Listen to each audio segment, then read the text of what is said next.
Díomh agus fáilte. Hello and welcome to the Iron Mountain Literature Festival 2021. The festival is a virtual one this year and we're coming to you from the John McGahern Library here at the Cllr Hotel in County Leitrim. Writers joining us over the next few days include Jeanine Cummins, Rita and Higgins, Nelofer, Pazira, Eoin, McNamee and Kerri and Dochartaigh.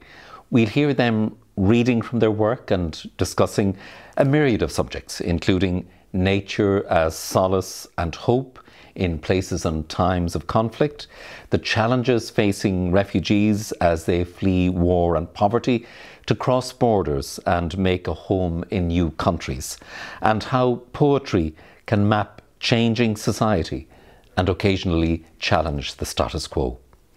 We'll also present video films of 7 new pieces of writing, poetry, prose and song, specially commissioned for the festival.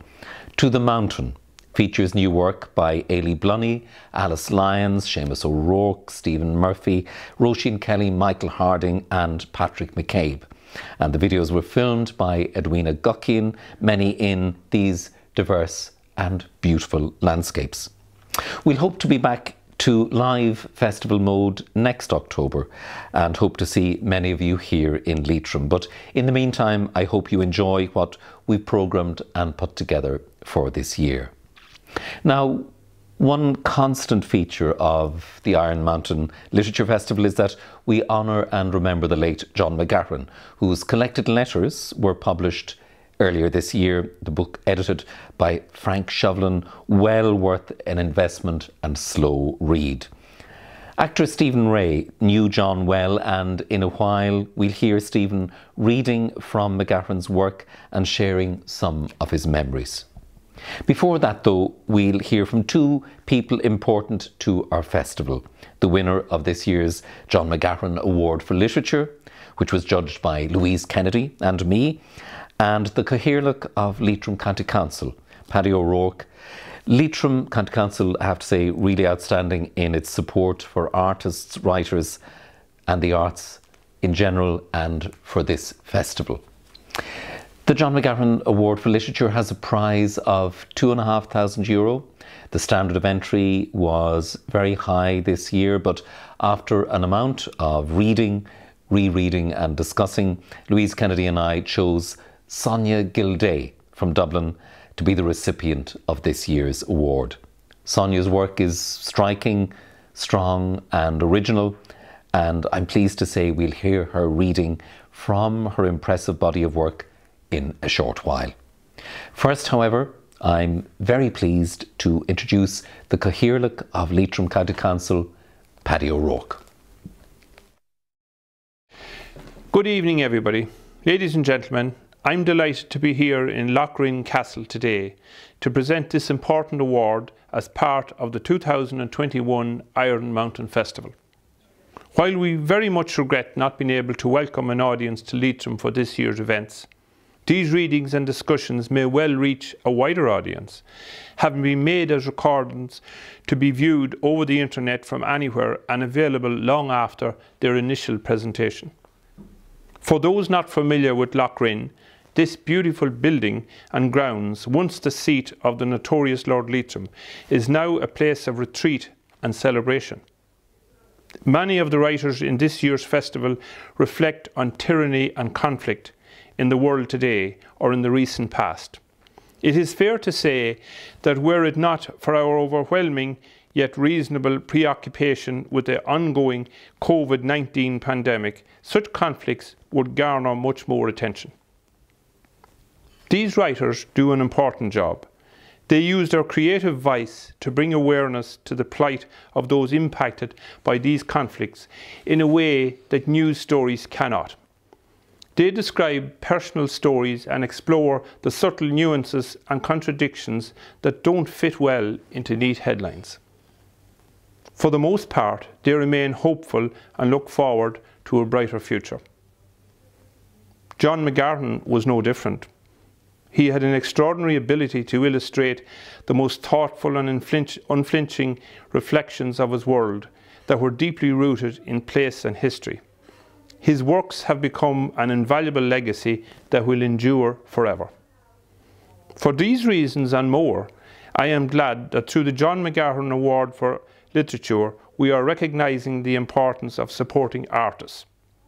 It's vital that we continue to support those that make their own path following in John's footsteps.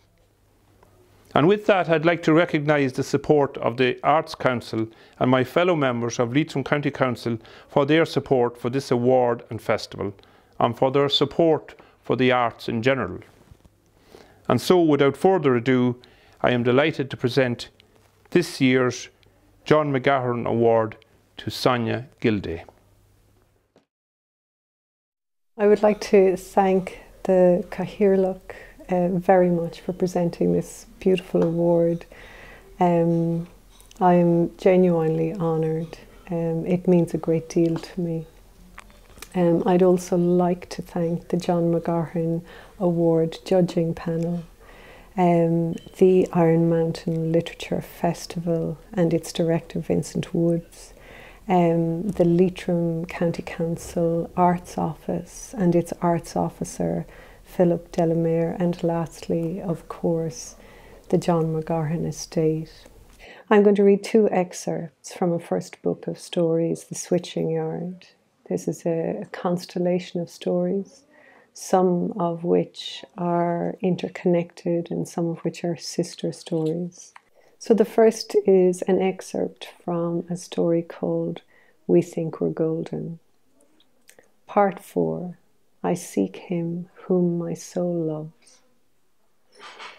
When I walk into Tommy's mother's yard a long time later, 12 years later, she is older. She is working there. Some of the trees on the left have been replaced by a long stone shed, the apple house. Others over to the right are in loose flower. She knows me, I know, before the sun clears and she lowers her hand, shading her eyes. I keep walking, a little gravel, a slight slope, toward where she is at the front of the house. I have thought, on days that could not have lasted, what it would be to be here, to walk into the yard, to find Greta here somewhere, maybe working. What it would be in my body, in my skin, to feel it. I could not, I did not, and now I am here, my heart banging in panic. I see her back is not as straight, there's a leaning forward and a strand of light in her hair. I am sure, but not certain, that I cannot be forgiven, not for any of it. Not for letting him go. But this is not her job. It is part of the delay, that's all. Closer now, I see her skin has changed, but not her eyes. I stand, I must look adult. I am 28, I don't feel adult. I am the absence at my side, the shape of it. I am the half of what is missing for her in this picture of her son. She cleans her hands on the front of her jeans and shifts her weight just a little, but never stops looking at me. You, she says, and then she smiles. You, the way that Tommy used to say it. She opens her arms. I walk into them, I do. I rest my head into her shoulder, her hair there, the roughness of her jumper. She smells of apples. She has been waiting. Thank you. This is an excerpt from a story called Push the Sky Away. Part 2, Per Giavolo. I heard about it afterwards, maybe 2-3 weeks later. I wasn't staying. We had anchored off the Beara Peninsula earlier that day, a noontide pulling against us. I had been docking here in season for years. I knew the place. I knew its people. We were expected south in Castletown Beara, further along the coast, to offload a herring trawl before morning. No one in the village could say clearly what they thought had happened, The woman, or sometimes they called her the mother, had burnt the house down, or to the ground. It had been empty, but they couldn't say beyond that. That interested me. At home, in Norway, there's an expression for looking another way, or at the start, to not look at all. There was nothing left of the house, charred out remains. I could see it, I thought, in the hills above the town, the blaze it must have been, lit and golden and held.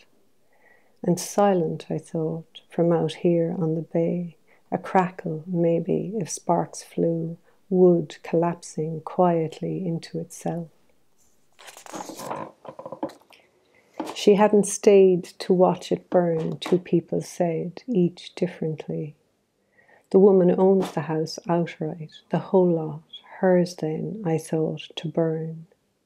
I saw it in my mind's eye, a large two-story built against Irish winter in the Nordic style, maybe, wooden and strong, facing out over the ocean. She had lost a child, it seems, and the child's father, and so everything. Afterward came the burning of the house. How much after I do not know, but it makes sense to me. I was waiting on Alex to replace bearings on a trawl winch, a Gilson, from the overhead pulley on the outrigging. He'd been welding visor down since early. Alex was local Irish, from Estonia. He had worked beam trawlers as a mechanic when they fished the Baltic out of Tallinn. I knew Alex. He would keep on welding in darkness and in coming rain if he needed to. That the woman had not stayed while the house burned was what the village seemed to struggle most with, and to begin with, no one used her name or gave her one. It was Jen, not short for anything.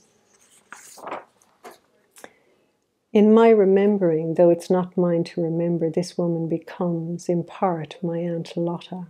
Tall like her and young as she was, Lotta had married my uncle early and lived a fierce and isolated life. She was unpredictable, liquid-like. As a child, I listened always for the thing that might happen after she asked you what you needed, or at the table what she could give you. Lotta killed her own livestock, but was beautiful to the boy I was, and sometimes her eyes made me look away. Back at sea, I thought again of the burning. We were heading into a deep-hole brown trout, probably due to dock by night if we made good time. In my imagining, the woman does stay to watch the house burn, stays until flames reach the second floor, licking in under the eaves of the roof, the heat on her face. Only then she buttons her coat, turns and gets into the car, starts the engine running. No, it has been running all along, I realise. Her bag, a single bag I feel, was in the back seat. She looked only once in the rearview mirror. We didn't dock off Beara until early the next spring, and by then the woman's story had in some way got caught up in another. Late in November, the village had lost 2 men off a stern trawler, a terrible squall, gusts that were sudden wrenched masts out of their placings. Both men were local to these parts and Irish. I had worked with them a few seasons back out of Aberdeen when we hauled low nets off the floor of the North Sea. The people here, some living nearest the harbour, began to mix up the story of the 2 fishermen with the burning of the house. They had happened only a few months apart. One tragedy had, I think, gotten tangled in the other. It had gotten tangled in my own story, maybe. The woman had put the house in family order before setting it alight. Patsy at the post office had said. The mother had turned on reading lamps around the house, imagine, and bedside lamps upstairs, opened windows, put a casserole into the stove. What kind? How could they know? When had she been in the supermarket? And had she a basket? Thoughts like my own. Donny, filling the oil tank out the back of the Centra supermarket, said the woman had left not a trace, nothing. This too was true of the fisherman, Donny said. The one had left a 10-year-old son, the other a 1-year-old baby girl. Shan, the harbour master, 2 years off retirement, said the mother had left everything as she had wanted. When people spoke of it now, I noticed they stayed longer on the start of the story, getting something at the beginning, maybe. Shan, he felt there was nothing more to it. The woman had lost everything. Her child, the father. She wanted to vanish, that was all. And, he said, she seems to have done that thoroughly enough. She had been a war journalist, embedded too at one point, Donny said. She'd know how to disappear, how to stay disappeared. I didn't clearly understand the connection. Still, I hear her sometimes walking through the empty rooms, picking up a child's toy, pegging a raincoat in a back kitchen.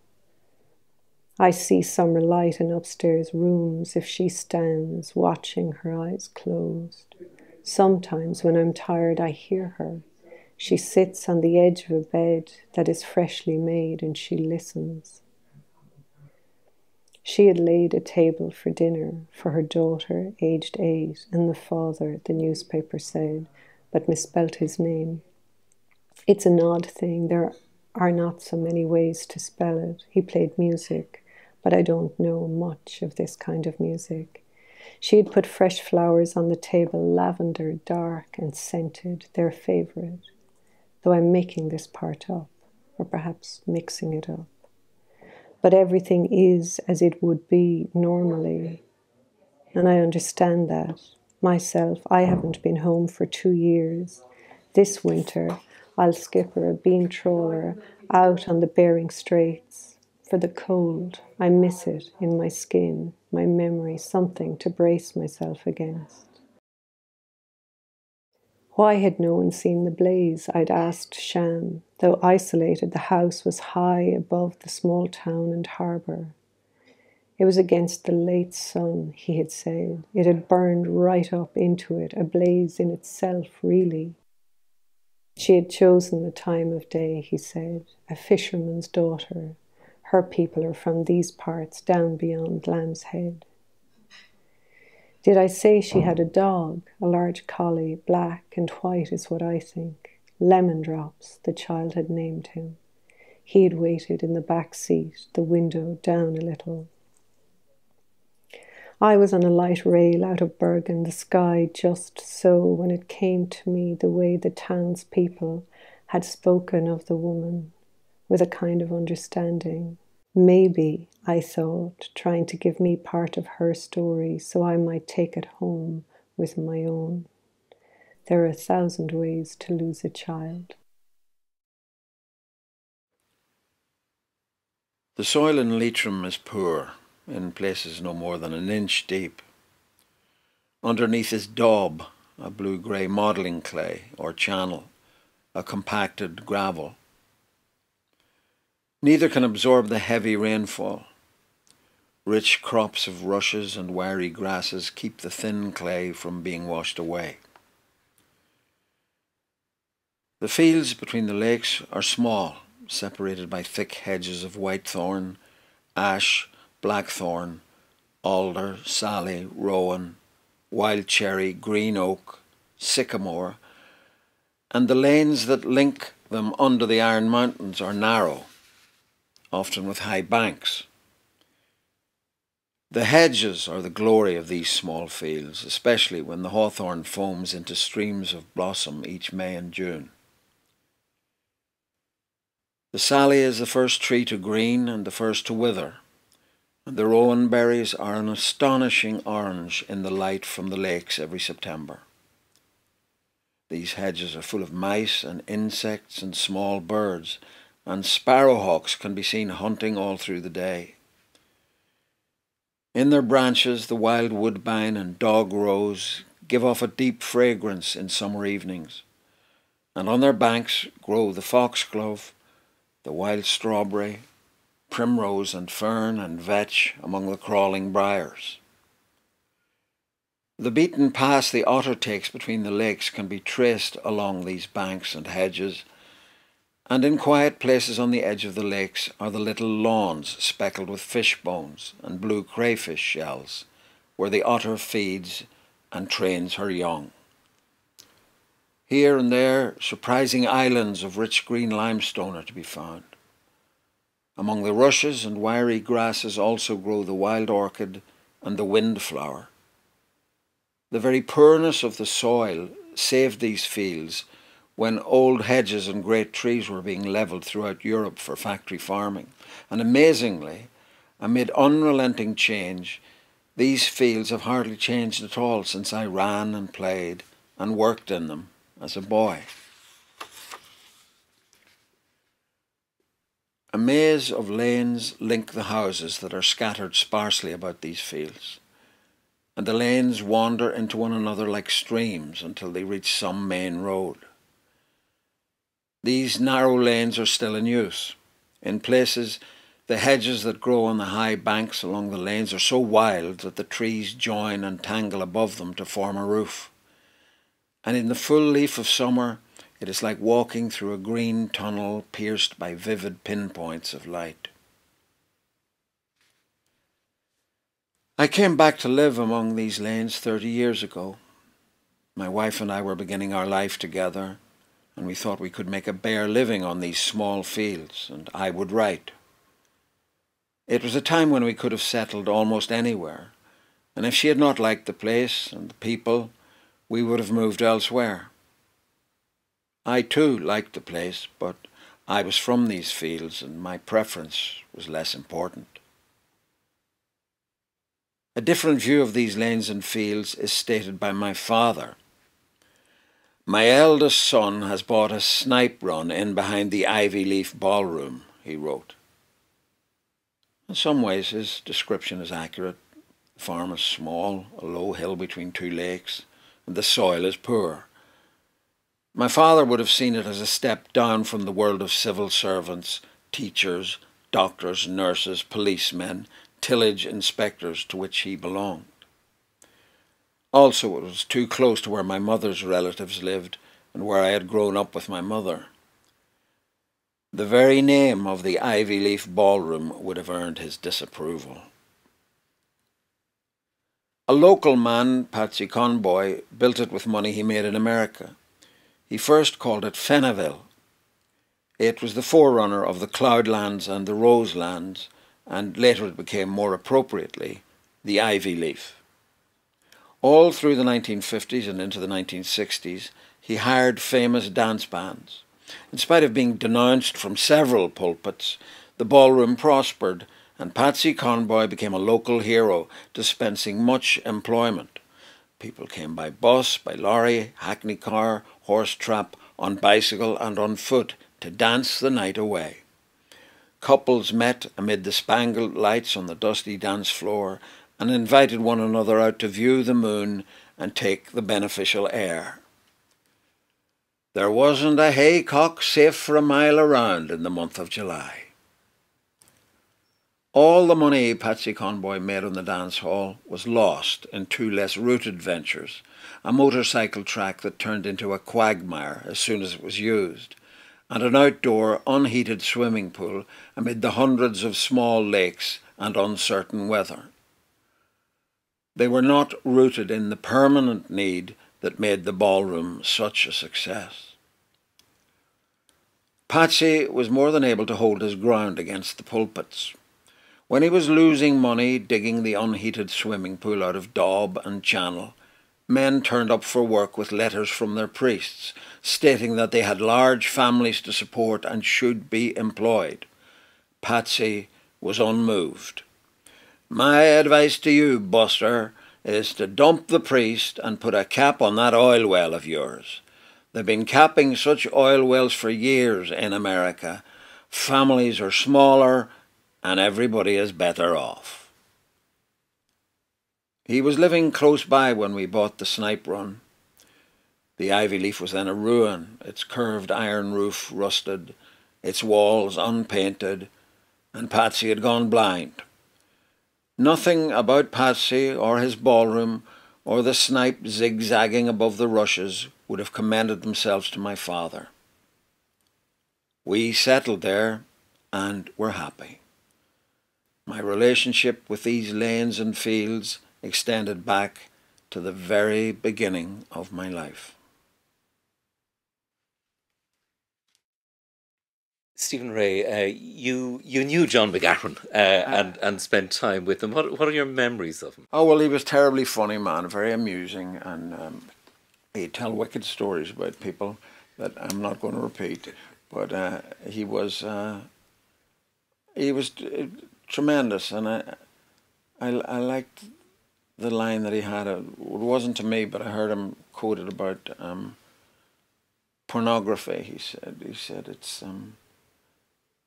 the terrible thing about pornography is that it's nasty, ugly, and it always goes right. No, it's true, isn't it, that, you know, there's such a wealth of understanding in that, you know. And brilliant. Yeah. It is, yeah. No, he was great, and we commissioned a field day with Brian Friel, myself. We commissioned a play from John, but we didn't do it, and I regret that very much. You know. It's I think it's 30 years ago this month, actually, since John's play The Power of Darkness was staged in the Abbey, and I know it had a really mixed reception at the time, but I still think it was a bloody great play. You know, it's a huge power in it, and yeah, I'd love to see it again. I completely agree. And I think, given the level of his achievement as a writer, it'd be worth doing it anyway. You know, but you know, not everybody knows what plays are attempting to do. I think there's a terrible lack of experience. Certainly, there has been in serious theatre about what plays should be. And I think if John took the trouble to write it, it should be done. And you know, and we should educate audiences too. You know. You had a great memory of, I think was it your last journey? Oh, yeah. With John and something he said to you. Yeah. Well, we were in a taxi, in the backseat of a taxi, and we were driving him somewhere, I think maybe Rathmines, you know, but it was where he was staying while he was in London or in Dublin, and it's the last time I saw him, and we had a kind of very, very warm friendship, you know, or not a very, and we were talking about the destruction of the forests, the Irish forests, which exercised both of us very, and he was reminded of a woman that he met in New York, a journalist, who said, I always think of the Irish as being forest dwellers. And he leaned across to him and he said, we don't like the light. And and he was a man who understood darkness, wasn't he? So, but it was very funny, very, very funny. Now, I was watching an RT TV archive piece recently, Mary Holland interviewing John in 1979. You know, he's talking about the controversy, the banning, the dark, all of that, losing his job in the school. And, you know, it struck me all over again that he was also this really strong, determined character. You know, he wasn't going to be put down by anyone, not by church or state or censor. And, you know, it strikes me that, you know, we owe a huge debt to people like John, to artists like him, who really stood their ground and helped make this country a better place. Oh, but of course, and I mean, he wasn't scared of anything, was he? He went and he lived the life that he wanted to live. You know, going abroad and Paris and the work. I mean, even if you think of the depth of the pages that I've just read, it's incredible writing. It's not superficial in any way. You feel you've experienced being in those forests and those fields, you know, and that's everything about him, you know. He's fantastic, unbelievable. I know it's so compact and expansive, and you can really feel the soil. You can smell the scents, and you get such a strong sense then of the characters that are named there. It's again really strong sense of the visual in John's work, and I'm delighted that Pat Collins is going to direct That They May Face the Rising Sun next year. You know, terrific to see that, because you know the few films, what it was as Korea and the Rockingham Shoot, and there was the TV series based on Amongst Women. You know, I think John almost had this innate instinct for the visual, for what might translate to film. Yeah, I know very much so. But I think sometimes people are scared of it because it is so, you know, challenging. And that father figure is always scary, you know. But, well, you know, I mean, he was obsessed with reading, wasn't he, as a young man? And I think that you get that from the book too, that he's not just dashing it off out of his own head. There's years of study. No, again, in that interview with Mary Holland, he says, you know, the only important question is the writing good or not? You know, it's the rest doesn't count. And you know, of course, he was immersed in world literature, and I think people sometimes forget that too. That, you know, because so much of John's work is centered in one place, they forget that he read out into the world and read really widely and was cosmopolitan. Yes, and not sentimental in any way, you know, about the place. He understands it in its every detail, rather than, you know, just a coziness. You know. Yeah, there's nothing necessarily comforting, but yeah, I mean, there's maybe the comfort of what's familiar, but there's usually a good hard edge to that familiarity too. Yeah, incredible. Well, I mean, he talked about happiness once, didn't he? He said you don't realise your happiness, and then you realise it for a moment, and then it's gone again. Glad of it when it's there. You know? Yeah.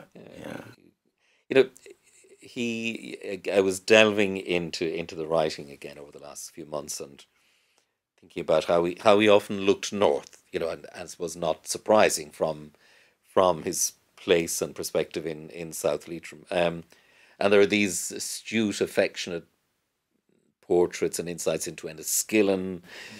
It's a fairly local town, and Blake's Pub, and these cross-border journeys, and you know, and he's one of the writers who, in a sense, from the Republic, who seem to naturally embrace that hinterland into the six counties. Well, I think his family came from there, were chased from there, to be honest, weren't they?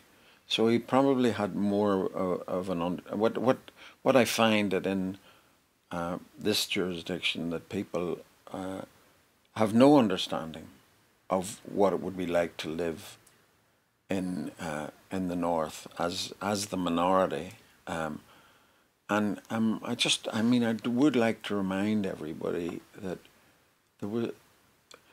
there was no vote about whether that state should exist or not. You know, there may be something about a united Ireland, but there was never anything about the six counties being established as a separate state. And for people to live in it without proper housing rights or job rights and all, you know, so John would know that as he was looking there. They were chased out, you know, chased off the land. And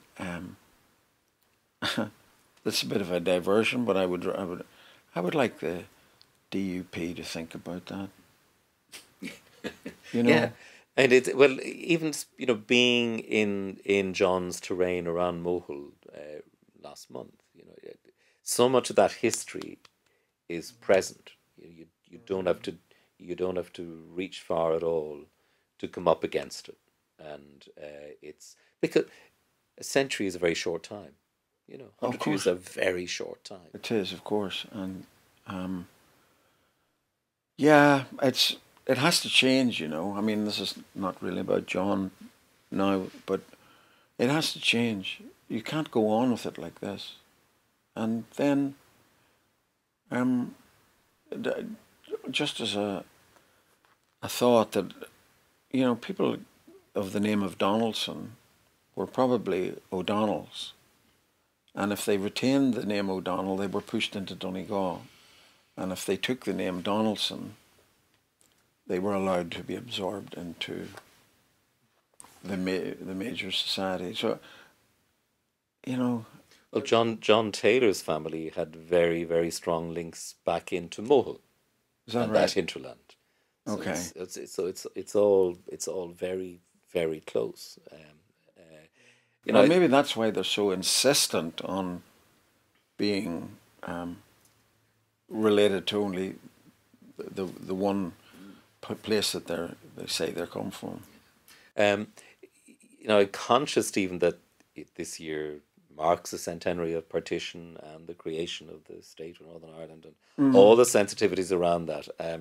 But I suppose in the and I'm going to ask you in a little while to read something of John's from That They May Face the Rising Sun, which I suppose takes a hard and realistic enough look at the politics of commemoration and the difficulties of that, of how we remember and what we remember. But I suppose in the broader scheme of things, I wonder for yourself, do you hope that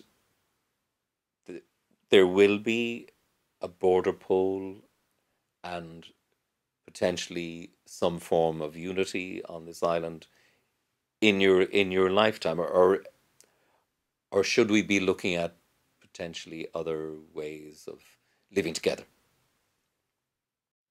Well, you can't go on with the artificial majority that was created when partition happened, and that's what it was there to do, was to allow Unionists a majority, with the hope that the Catholics would all run across the border into what they thought was their natural home. But so you can't go on with that. I mean, and all they're talking about at the moment is a collusion of all the Unionist groups, so that there couldn't possibly be a nationalist First Minister. This is absolutely disgraceful, because if there's a majority of people who vote for the nationalist parties, then that should be acknowledged in the setup that occurs. It's just the old Unionist thing. We have to be in charge, and that has brought nothing but disaster to the North. And I think you'll find if the nationalists were in charge that they wouldn't be like they're a lot more civil, and they appreciate lots of areas of Presbyterian history where the first Catholic church in Belfast was the nationalists contributed enormously to that, because they thought it was obscene that there was no Catholic church. That's St. Mary's, you know. And the Presbyterian church in Rosemary Street, there was a room where a hiding place where they used to hide the Catholic priests. In the time of when they were forbidden to exist, and it's just the history of 1798. Exactly, that's what that is, yeah. And of course it is, and the decency of that, you know, that's what I must say. This is what the Presbyterians have to recover. Do you recognise Colin Tabeen's recent observation that some Protestants in the North regard the Republic as a very strange and foreign place and don't want to be under its sway. You know, is that still valid, and what can be done about it? Well, they're always going to say that. In fact, business people find it very comforting as a place, because even more comforting than I do. I find the savagery of some of the business arrangements very off-putting indeed, you know. But look, they're going on about the protocol, but under the protocol, they've actually got access to Britain, they've got access to Europe, they've got much more freedom than anywhere else in the so-called United Kingdom. I think they just got to get on with it and stop that closed mentality. Actually, you know, I have a place in Donegal. I go there. An awful lot of northern people, and then not just the Catholics who go there at the time of the 12th of July. There's an awful lot of Protestant people who go there and who love it. Of course they do. Just got to get on with it. Come on, you know, 100 years is too long. That kind, you know, it was obscene what they did to the Catholic people there. You know, can't stop change. Just awful. I mean, there's the stories of being kept out of houses, and you know. But art history and history that can't be ignored. I don't think that the South is that strange a place at all. I mean, no stranger than most countries. I think it's, but you know, I mean, I'd say that some of the Fine Gael and Fianna Fáil are as strange to me as the Unionists. They are. I can't think the way they think. Stephen, could I ask you to read another piece from Mcgahren? There's this terrific section in That They May Face the Rising Sun, where John Cass's was this pretty unsparing eye on history and Republican commemoration on his doorstep. And I think, again, he's just reflecting the kind of currency of, you know, what was discussed in the time, and you're still likely to hear the likes of it in a pub around Mohill or wherever. I thought you didn't support the men of violence. Rutledge fastened on the Easter lily pinned to James's lapel, abandoning the game they had word perfect by now. I support them all. He thrust out his hand. They were collecting outside the church gate today. They'll be gathering soon to march from the monument to Shrewhaun. I shake hands with them all. You never know who is going to come out on top. Would you like a whiskey? Kate smiled, returning to the game. Now you're getting down to business, Kate, but you should know by now that will ya is a very bad word. Why? Look at your man. He pointed to where Rutledge was taking glasses and a bottle of Powers from the cupboard and running water into a brown jug. I'm slow, she said laughingly, not quite able or willing to hold the straight face the play demanded. You're not one bit slow, Kate. You just weren't brought up here. You nearly have to be born into a place to know what's going on and what to do. He wasn't brought up here. Not too far off, near enough to know. He wasn't at school, but he met the scholars. He raised his glass and cheered to greet the perfect ending to the play. There was a long silence in which they drank. Did you hear the cuckoo yet? He asked. No, not yet. You're very slack, he said with pleasure. I heard her 3 days ago at 6:10 in the alders on Moroney's Hill, and twice yesterday. How come you're the first to hear the cuckoo every year? I'm a sleepy fox. That's the why. In the lull, the sound of distant drumming entered the stillness of the house. After a few seconds, the drumming broke off as abruptly as it began. They're gathering on Glass Drum. In a while they'll march from the monument to the graves in Shrewhaun. I remember the ambush as if it was yesterday, he said reflectively. I was planting potatoes with my father on the hill. The sods had been turned and hearted. I was dropping the splits in the holes my father made. They were dusted with lime. There was nearly always a cold blast on that hill. We saw them coming up through the bog in single file with the guns and sloping on up towards Glass Drum under cover of the hedge this side of the river. They were all very young. Some of them were not much more than boys, God bless us all. They were planning to take cover in the ditches and to ambush the tender coming from Shrewhaun as soon as it got to the top of Glass Drum. They walked straight into a trap. The Tans had got word and a machine gun was set up. I never heard the sound before or since. A tinny sort of rat-tat-tat. Mulvey's red bullock got hit in the eye with one of the first rounds and staggered in circles round the field for hours, bellowing. The poor fellas didn't stand unearthly. Those that were able did their best to escape. All of them were wounded. They tried to hide as soon as they got as far as the bog. They were followed down with bloodhounds. There was an officer with a revolver and 12 or 14 men with rifles. As soon as the bloodhounds sniffed out a man, the officer blew a whistle. There was never more than the one shot. None of them put up a fight. They had ditched their guns on the way down. Some of the guns were found later.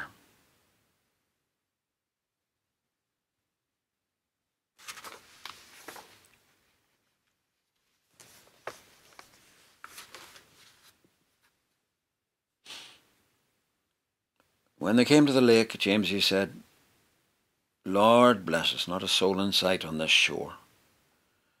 There were Sundays when this shore was black with people. There were some awful poor innocent people going then. They'd believe anything and were easily pleased. Now, nothing but the divers and the swans.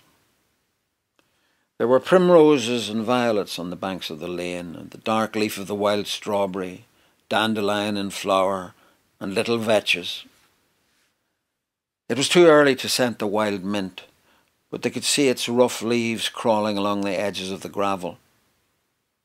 The drumming was closer. They could hear the fifes and tin whistles. Jamesy lifted his bicycle from the hedge and cycled alongside. They hurried. When they reached the main road, there was nobody else waiting. A Garda squad car had come round the turn. A colour party followed.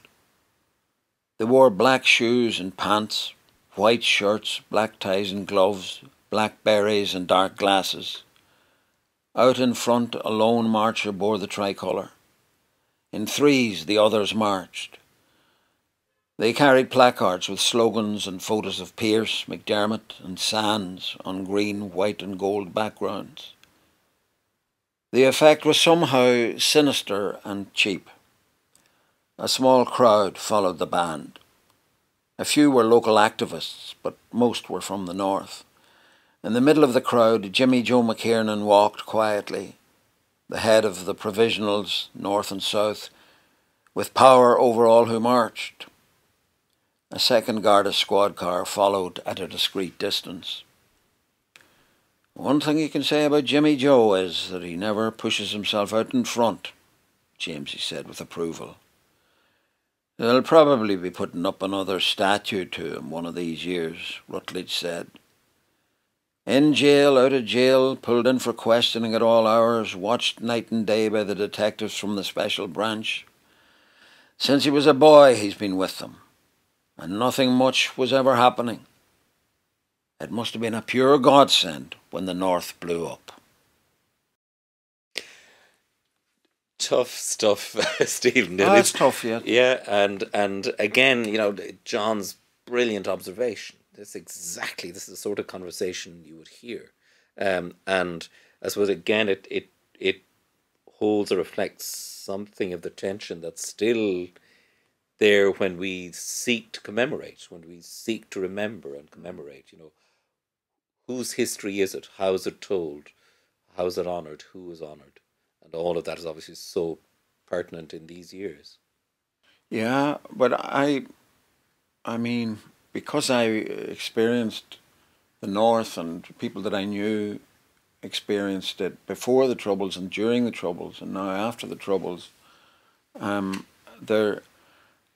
feel differently than people on this side of the border. What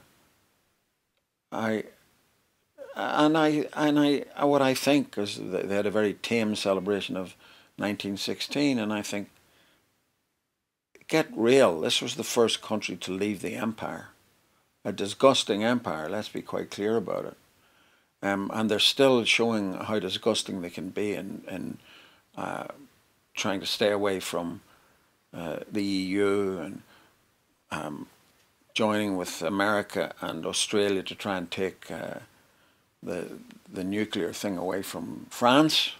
And I mean, I met a man in Paris when I was buying some toys before a few years ago, and the man in the toy shop said, "Why are the British leaving the EU?" And I said, "I don't really." He said, "This is a wonderful community." He said Paris was inundated with Germans during the Second World War. He says, and now we do business with them. You know, it has been a great achievement, it seems to me, and I think the fact of having the EU at our back when we were talking about Brexit with the British gave particularly Simon Coveney a great sense of pride and practical support. Yes, actual practical support, and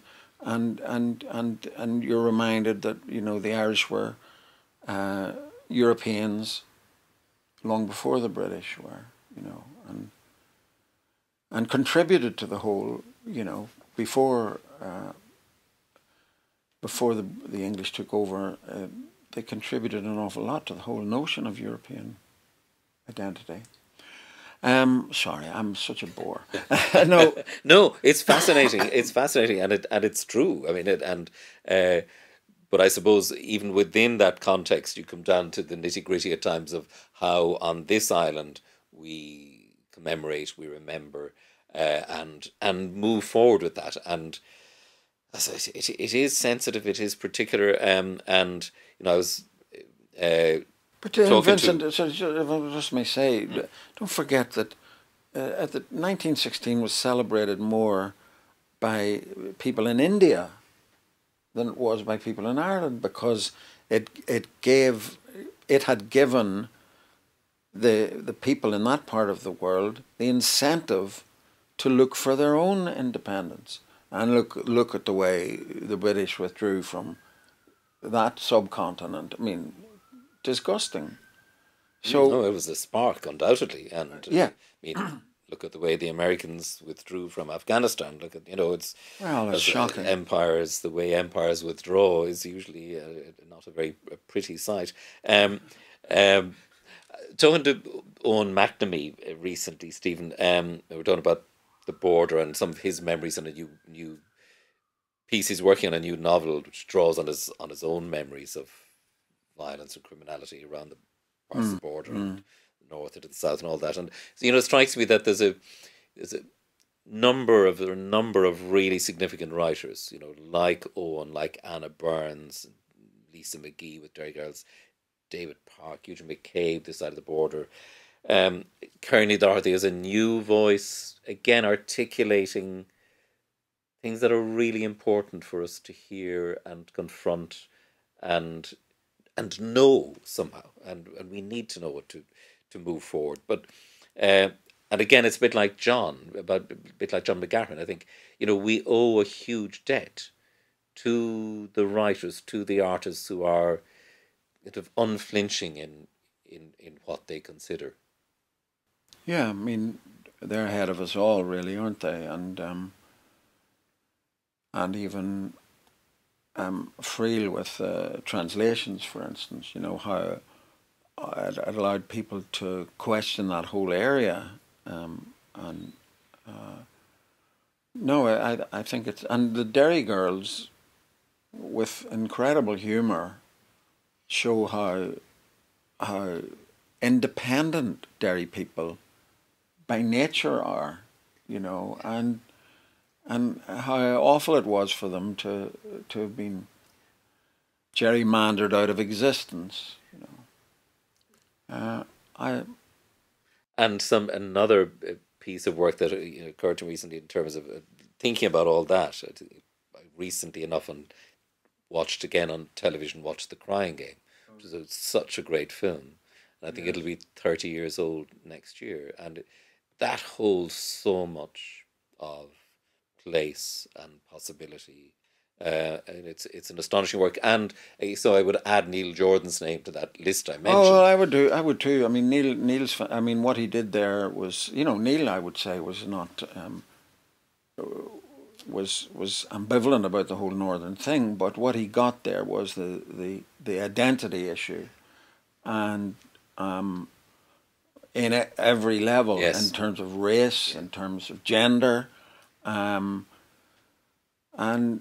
the character that I played goes through a kind of a process of awakening, which is it's probably the most beautiful film I've ever been in, and there's a new print of it came out recently, and I watched it with Neil in an audience in London, and I was able to watch it more comfortably than when it first came out, because I don't particularly like watching myself, but then I just said to Neil, this is a masterpiece, It is. It's a masterpiece. It is, undoubtedly. And I think his new novel, yes, Ballad of Edward Fitzgerald and Citizen Small, I think that's terrific. Great piece of work. I think it's wonderful also, I do really. He's an extraordinary man that I'm not doing a film, I better write a book, Yeah. A lesson to us all. Exactly. In work ethic, But it's just, but it's very natural for him. You know what I mean? He just, it's so interesting about, the Lord Edward Fitzgerald thing about, the black people in America, and it was the black people and the Indians who came down from the hills and saved Fitzgerald, and then he had the awakening, And again, there's that wonderful layering that Neil does, that fantastic. Where you think something is one way, it's turned. And it's terrific. I think. What are you up to these days? Well, it's interesting. I just finished a series in Spain, but it's set in America, and it's called The English, and it's about how the white folks destroyed the Native Americans. It's written, directed, produced by a man who's as great as Neil, Hugo Blick. I've done a couple of series with him before. He had one called The Honourable Woman about Israel-Palestine. He's so engaged with these kind of things, and this is a brilliant film or series, and all the Native Americans, all the roles are played by real Native Americans. How could you do anything else? But it's high tragedy. He's achieved high tragedy, and it's very distressing, but it's all about, I mean, it's shocking we know it is, but this has got the detail of it, And I play a sheriff who's from the Mourne Mountains. And he's quite a decent skin. No, it's an absolute, you'll see it next year, and I promise you, it's brilliant. Look forward to that. Stephen, thanks so much. Oh, thank you, Vincent. Thank you very much indeed.